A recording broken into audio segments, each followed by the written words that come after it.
everyone. You are listening to the Group 1 recording. So before we start our recording, please stand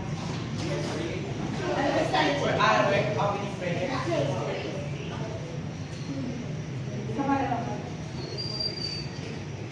Lord, salamat po dahil ginabayan niyo kami ngayong araw papunta namin ng paaralan. At salamat din po sa araw na binigay niyo sa amin upang may tuloy namin ang aming recording na isasagawa. Salamat po sa mga biyayang binibigay niyo sa araw-araw at gabayan niyo po sana kami sa aming gagawin activity para sa araw na ito. Ang lahat po ito ay pinilin namin sa pangalan iisang Amang Diyos, Iso Kristo. Amen.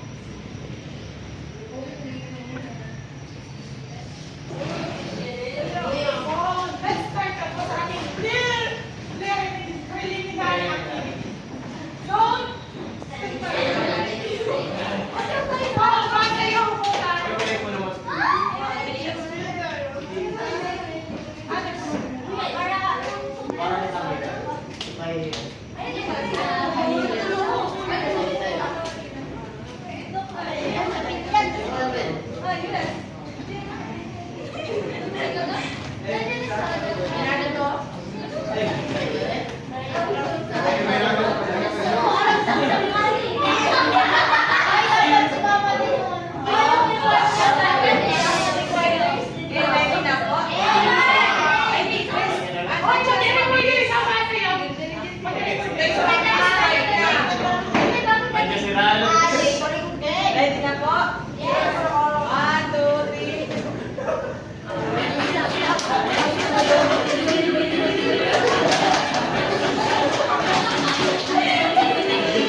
good morning everyone. Last time po nag-discuss tayo about heat. Na-discuss na po namin what is the definition of eating and motivation. So madami pong curious nakapasok po. Ang hirap na po isisip. So mag-start na po tayo sa motivation pa rin po. Modern theories of motivation by Mr. So, goal setting theory.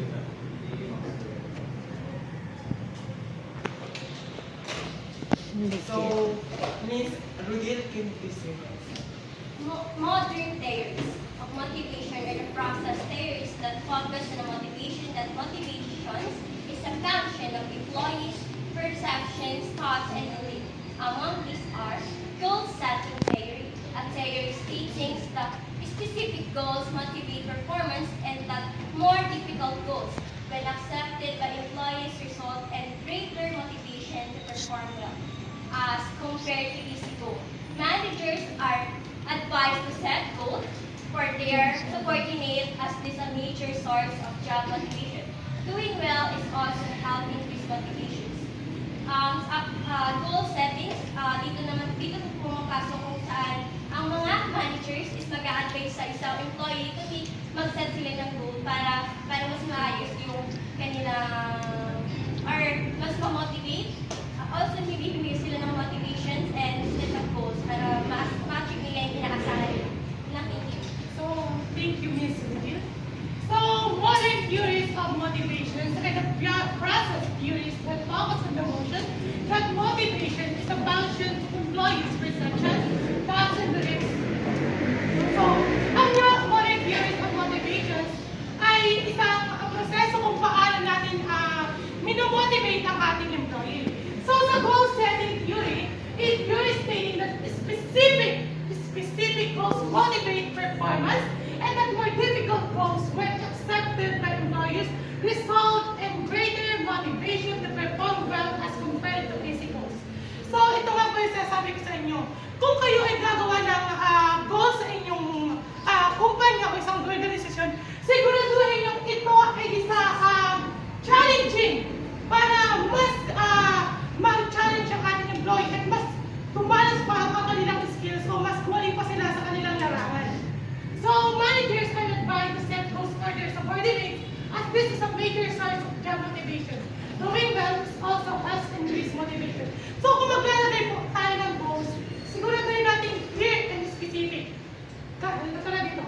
Ang target natin, halimbawa, ito po ang sabi ng specific. Kailangan makakuha tayo or makapagbenta tayo ng 1,000,000 ngayong araw. Hindi yung sasabihin nyo, ay galingan nyo, kailangan natin makabenta sa ngayong araw. So, kailangan specific, kailangan 1 million. Specific yun. Yun ang kailangan nyo makuha target ngayong araw. Pag lumagpas doon, so mamomotivate kayo na, ayun ay mamomotivate. Nabigyan yung empleyado nyo ng mataas sa loob. Reinforcement theory. Mr. Pantalay,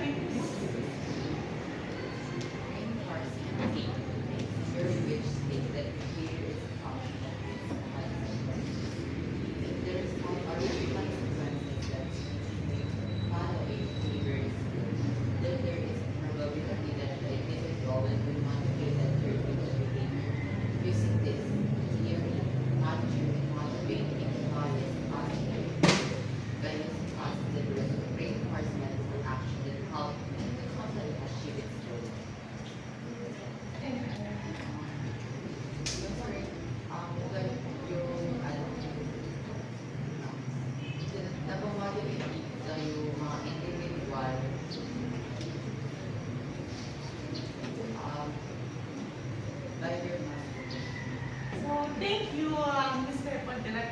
So, ang reinforcement theory po ay nakapokus kung saan ang isang empleyado ay ginagawa ng maayos ang kanyang trabaho. Ganito yan. Halimbawa, ang isang empleyado ay ginagawa ng maayos ang kanyang trabaho.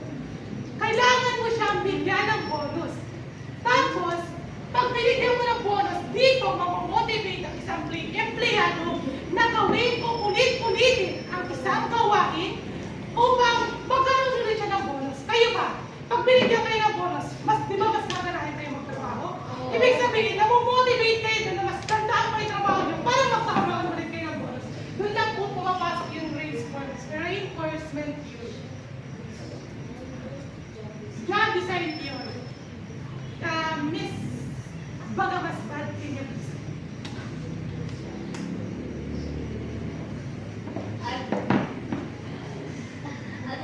A theory which states employees are motivated to work well by combining tasks to perform complete jobs. Example, job enlargement. Horizontal expansion of a job by increasing job scope. Job enrichment. The increase of job depth by empowering employees to assume some tasks usually done by their manager. job characteristics for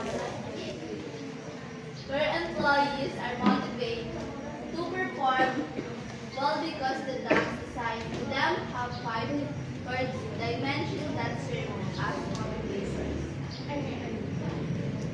So, thank you, So, job design theory, in theory which states the employees are motivated to work well, combining tasks to perform complete jobs. Example, job enlargement o pagpapalawak ng sakop ng trabaho. Horizontal expansion of a job by increasing job scope. Halimbawa, ikaw ay naka-assign sa production. Halimbawa, isa ka sa nagpa-packaging. So, pwede ka rin i-assign ng iyong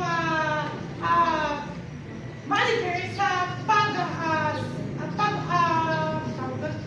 pag-design ng layout ng packaging. Kasi ikaw nagpa-package. So, medyo connected. Sa job enlargement po, ibibigay ng isang employers sa employees niya, sa isang trabaho, na connected din sa trabaho niya. Pero hindi dito papasok yung, halimbawa, yung sinabi ko nga, accountant ka, kasi nilagay ka sa kusina. Anong alam mo yun? Hindi po pwedeng ipasok sa jobs enlargement yun. Kung ano lang po yung konektadong trabaho sa trabaho niya, yun lamang po ang kasama yun. Job enrichment. The increasing of job did by empowering employees to assume some tasks usually done by their manager. So ito po dito po pumapasok na yung sinasabi ko sa inyo na yung iniiwanan ng supervisor, halimbawa, ako ang supervisor. May isa akong masipag na employee na talagang bumababa sa tiwala. Ibinibigay ko sa kanya muna yung aking kapangyarihan, binibigyan ko siya ng authority na siya muna yung mag-lead. Doon po yung pumapasok sa job enrichment. Job characteristic model. Where employees are motivated to perform well because the task assigned to them at 5 core dimensions that serves as motivator. At an extent. So, dito na po yung 5 core job dimensions. Mr. Noma, can you please create? Validation job requires different activities, so requires giving continuously different skills. So dito daw po yung skill variety ay yung iba't ibang activities na ginagawa natin sa employer para magamit ng mga employees sa different skills. Tama naman ka. So, skill variety, the degree by which a job requires different activities. So, employees may be able to use their different skills. So, sa skill variety po, ito po yung pagbibigay natin ng iba't ibang activities sa isang employees na, parang ano siya, parang tinitrain mo siya sa iba't ibang activities para hindi lang siya nakapokus sa isa. Tama, Mr. Thank you. So, dito po, ang employees ay maaari niya pa rin gamitin yung iba't iba niyang kakayahan sa kanyang trabaho. So, task identity, Ms. Olga. Task identity. The degree which is job requires strong training, social, identity,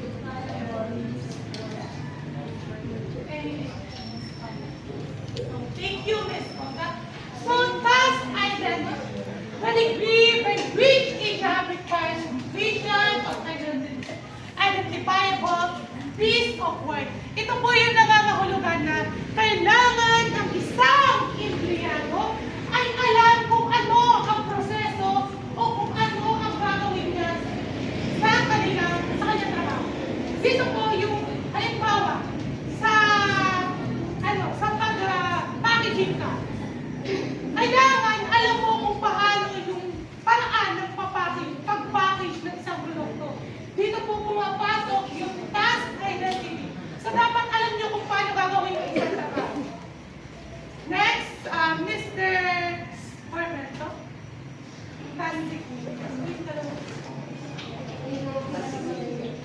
The degree by which job was significant from the need for